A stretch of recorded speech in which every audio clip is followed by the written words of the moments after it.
네. 일단 지금은 처음에는 소득세 구조에 대해서 신고를 어떻게 해야 되고 언제 해야 되고 또 중간에 답이 언제인지에 대한 설명을 드렸고요. 두 번째로는 우리가 이익을 산정하는 방법은 제일 좋은 방법은 장부를 작성하는데 증빙이 많이 없고 장부를 작성할 수 없다면 어떤 추계 신고라는 제도를 두고 있다라는 얘기를 드렸고요. 이제는 우리는 장부를 작성하는 게 원칙이니까 이 원칙만큼 내가 어떤 관리를 해야 되는지, 즉 증빙을 어떻게 관리를 해야 되는지에 대한 설명을 드리도록 하겠습니다. 증빙 관리 방법에 대해서 설명을 드릴게요. 첫 번째 먼저 얘기 드릴 거는 우리가 소득세 신고를 하게 되면 주소지로 소득세 신고 안내문이 나옵니다. 여기에는 정말 많은 정보가 있어요. 근데 이 정보를 우리가 읽지를 못하면요, 의미가 없겠죠. 그래서 이거에 대한 설명과 또 이세로에 대해서 사용 방법과 현금 영수증 사용 방법에 대해서 제가 동영상을 강의를 해놓은 게 있는데 이 부분에 들어가서 상단의 경영자료실을 보시면 동영상 강의가 있습니다. 그래서 이 제목을 조회를 하시면 나오게 되니까 여러분들 필요하시면 추가 강의를 들으시면 될 것 같아요. 제가 앞전에 말씀드렸던 것처럼 총 수익 금액은 우리가 해외에서 돈이 들어온 내역들이겠죠. 그 다음에 필요 경비라는 거는 사업을 하기 위해서 나간 경비란 말이에요. 그리고 소득공제라는 것 자체는 또 경비를 처리해주면 소득공제까지 해주면 우리가 세금을 부과해야 될 표준 금액의 세율은 6%에서 38%까지 나오게 되는 거죠. 그런다면 우리의 절세 부분은 이 필요경비가 매우 중요하다라는 겁니다. 그래서 필요경비를 얼마만큼 잘 확보하느냐라는 부분들이 중요할 거고요. 또 이제 착한 사람과 또 불쌍한 사람들을 도와주겠다라는 취지인 세액 감면과 공제 제도를 간단하게 설명을 드릴게요. 첫 번째, 총 수익 금액은 제가 말씀드렸다시피 우리가 이베이 사업비 있지만, 그죠? 또 근로소득이 있을 수도 있고요. 또 기타 소득도 있을 수도 있고요. 이런 소득들이 어떻게 있는지 저는 모른단 말이에요. 사업자들은 모르겠죠. 그거를 어떻게 소득세 신고 안내문이라는 게 조회가 돼요. 어디에 온다? 집 주소. 이거를 조회를 잘하고 못 받았다면 홈택스. 그래서 이 조회하는 방법은 말씀드렸다시피 동영상으로 제가 만들어 드렸으니까 한번 확인하시고 어떻게 읽어나가야 되는지 얘기를 드리면 될 것 같고, 그거보다 더 중요한 건 이거겠죠. 필요 경비인 거예요. 여러분들 경비만 있으면요, 언제든지 혼자 신고를 하시기 힘들더라도 세무사 사무실에다가 의뢰를 하게 되면 신고는 할 수가 있어요. 그죠? 이거 몰라도 돼요. 저희가 읽어드리면 되고요. 하지만 이거는 매우 중요하다는 거죠. 이것도 우리가 체크해드리면 돼요. 그죠? 하지만 이거는 적시성 있게 자료를 구비하지 못한다면요. 우리 소득세 신고 언제 합니까? 1년이 다 지나서 5개월까지 지난 상태에 신고를 하기 때문에 이때 우리가 제대로 구비하지 못했다면 이때 소급해서 다시 되돌릴 수가 없는 거죠. 그렇기 때문에 이 필요 경비가 그만큼 중요하다는 거예요. 첫 번째, 우리는 중요한 세금 계산서가 있는데 뭐라고 했죠? 부가세 신고 때 말씀을 드렸는데 전자세금 계산서는 이세로라는 사이트에서 보관을 하면 된다라는 부분인 거고요. 수기세금 계산서는 반드시 보관을 해야 된다.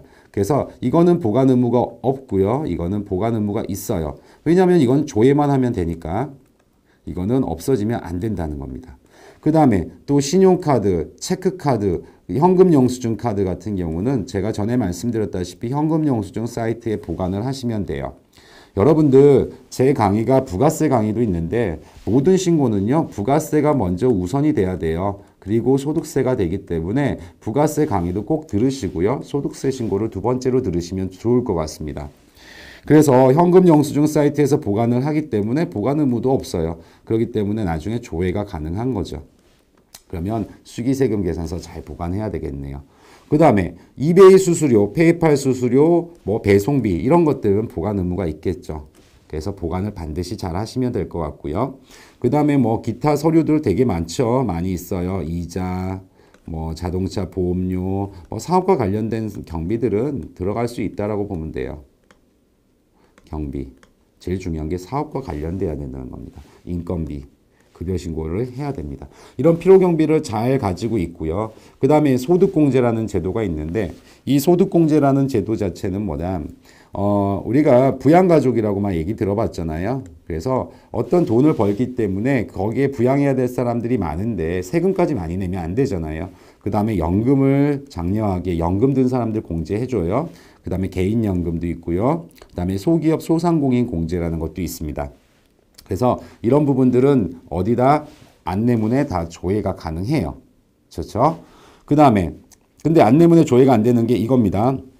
내 부양가족, 내 자녀가 많으면 또 공제를 해줘요. 이거는 세액공제라는데 이런 거 신경 쓰지 마시고요. 아, 세금을 깎아주는구나라는 생각만 가지고 계시면 돼요.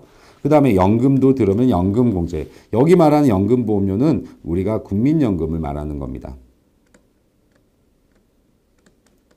그죠? 여기 말하는 거는 우리 개인연금을 말하는 거예요.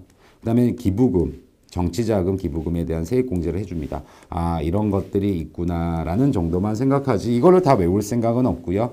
여러분들이 중요한 거는 이 부양가족 부분을 잘 생각하시면 돼요. 그리고 자녀가 있으면 자녀 세액공제 부분들도 잘 반영을 하고요. 이런 것들은 궁금하면 뭐 인터넷에서 찾아보시면요. 많이 나와 있으니까 한번 확인을 해보시면 될 것 같아요. 그리고 우리가 어떤 노력을 해서 줄일 수 있는 게 이 필요경비고요. 소득공제겠죠. 노력이라기보다는 이건 누락을 해서는 안 된다라는 겁니다. 근데 세율은 우리가 어떻게든 변함은 없어요. 그래서 세율을 계산을 하면 될 것 같고 그 다음에 우리가 큰 틀의 세액 감면 공제가 있는데 이것도 세금을 줄여주는 효과인데 중소기업 특별세액 감면입니다. 여러분들 직원이 10명 이하라면 이베이 사업자는요. 중소기업에 해당이 돼요. 어떻게?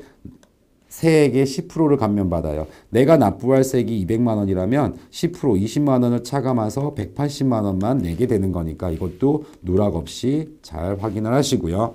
그 다음에 기장세액공제라는 게 있는데 우리가 간편장부 대상자가 됐는데 아 나는 그냥 복잡하게 신고를 하겠다라는 제도가 있어요. 이런다면 참 착하죠.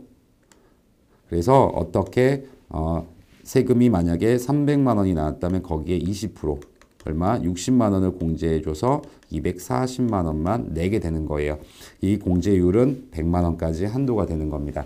그래서 여러분들이 신경 쓰셔야 되는 거는 여기 자료에서 그림을 잘 그려놓으시는 거예요. 아, 매출은 어차피 부가세 때 다 반영이 됐겠구나라는 생각이 드실 거고요. 경비를 잘 반영을 해서 장부 작성을 하자.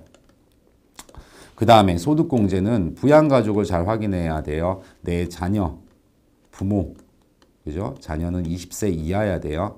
부모는 60세 이상이 돼야 됩니다. 이런 부분들 부양가족이 나한테 있는지 그렇게 해서 소득공제를 받으시면 돼요.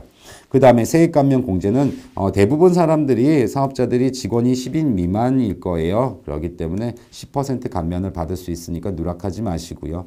그 다음에 기장세액공제 같은 경우도 누락 없이 진행을 하실 수 있어요. 하지만 내가 장부를 간편하게 작성했다면 공제를 받을 수가 없겠죠. 그래서 매출이 크신 분들은 이 기장세액 공제도 만만치 않은 돈이기 때문에 간편장부 대상자여도 복식부기로 진행을 하시는 사업자들도 많이 있습니다. 여기까지 우리는 증빙 관리 방법에 대해서 설명드렸습니다. 제일 중요한 부분입니다. 그래서 소득세 때 내가 증빙을 어떻게 관리를 해야 되고 뭘 모아야 되는지 어떻게 모아야 되는지 이런 부분들을 잘 고민을 해보셔야 되는 시간인 거고요. 자료라는 거는 장부라는 거는 뭐다 장부 작성보다 중요한 게 증빙을 보관하는 겁니다. 그래서 제가 강의를 하거나 저희 업체들 관리를 하다 보면요. 증빙을 아무런 생각 없이 분실을 하시거나 증빙의 중요성이 별로 없다라고 생각하시는 분들이 많은데 증빙 관리는 매우 중요하기 때문에 여러분들 증빙은 꼭 사업이 끝나더라도 잘 보관을 하시고요. 사후 우리가 검증이 있거나 이럴 때 반드시 사용해야 되기 때문에 저희가 이런 거는 돈을 썼습니다라고 얘기해서 얘기를 해봤자 의미가 없어요. 뭐가 필요하다? 증빙이 필요하게 된 겁니다. 그래서 증빙 관리를 잘 해두시기 바랍니다. 여기까지 우리는 소득세 신고를 하기 위해서 전반적인 증빙 관리 방법에 대해서 설명을 드렸습니다.